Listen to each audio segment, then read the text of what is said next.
It's only part one. It was I.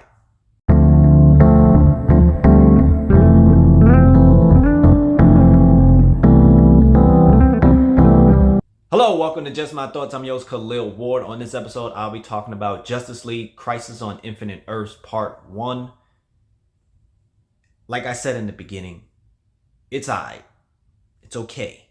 It's a part 1. It's not a lot of action, I would say, but let's get into the story. We follow Flash, kind of like Flashpoint Paradox, but not as cool. He is bouncing around on different Earths. We see him at one point. 3, 2, 1. Hello, welcome to Just My Thoughts. I'm your host Khaleel Ward. On this episode, I'll be talking about Justice League Crisis on Infinite Earths Part 1.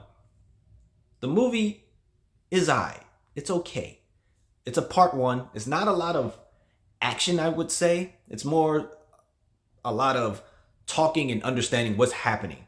We follow Flash for the most part. He's the main character, kind of like Flashpoint Paradox, but not as cool. He is going to different Earths, but it doesn't seem like that at first. Like, we see him like wake up and then he meets Iris at a diner, but he kind of like knows, like, wait a minute, I know her. I know what is about to happen. And then like he looks like he's daydreaming, and then he'll bounce to a different Earth where he's with Superman, but the Justice League hasn't been formed yet, and they have to form the Justice League, and he meets Batman and he meets Green Arrow and stuff, and then they go recruit people to form this Justice League. And it's like, okay, this is different, but then he'll jump somewhere else and it's a darker world and everything is just destroyed, and it's another speedster there, and then it's some dark Justice League, and he's like, what is going on? But every world he goes to is like this old guy that's following him, and he keeps warning him like the multiverse is going to die, everything is going to die. And Flash is like, what is going on?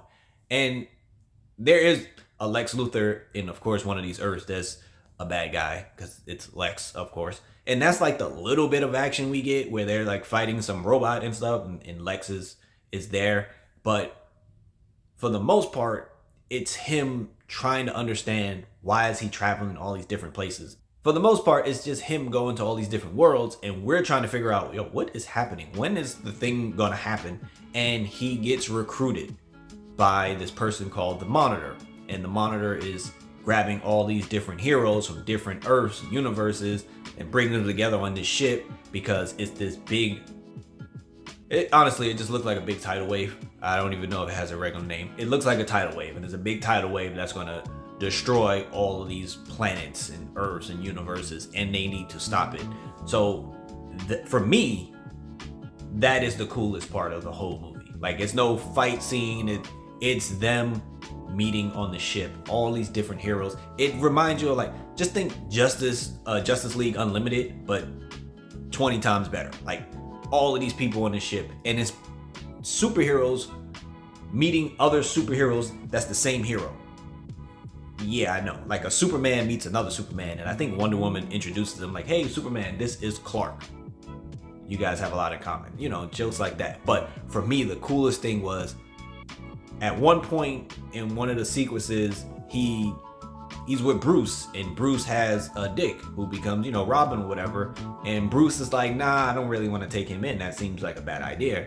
So I don't think he has a Robin. But on the ship, one Batman meets a Robin from a different universe, and the Robin is so excited to see him. He's like, yo, Bruce, hey, I'm Dick Grayson. And like, he's introducing himself, and Batman is like, huh? He's like, yeah, you took me in. And then Batman remembers, like, oh yeah, you're that kid. And then he's like, that seems like a terrible idea that I took you in and made you a superhero. But it's like so cool watching their interaction, and just watching other heroes talk to each other and meet each other and exchange ideas and stuff. So that part for me is the coolest part. And then they try to figure out what's going on with this tidal wave. Like I said, it's a part 1, and it's not heavy on action. It's not like, hey, Justice League, we're getting together and we're about to fight all these bad guys. It's not really that type of movie. It's a little slower, I would say, compared to other DC animated movies.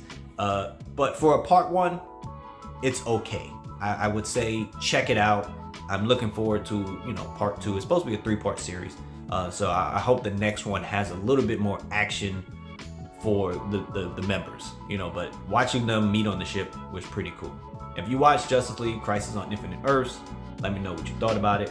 Thank you for watching. Thank you for listening.